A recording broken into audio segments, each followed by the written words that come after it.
olan bir medeniyet vadisi olması, büyük çıkardıkları, büyük zatlarla, evliyalarla, erenlerle yakın ve uzak coğrafyayı aydınlatmış olması.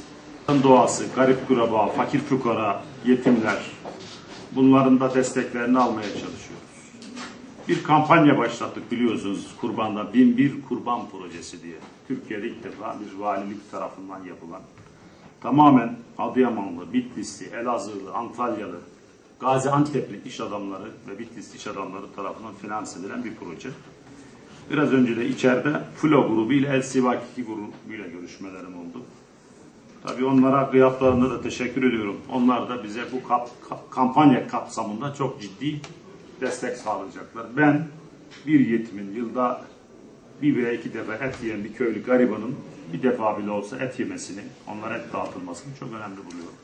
Ve onların dualarıyla bence bu projelerin salimen bir yere kadar gideceğine inanıyorum. Bunun ben meslek yaşamda çok faydasını gördüm. Garibin, fakirin, yetimin duasını almasını.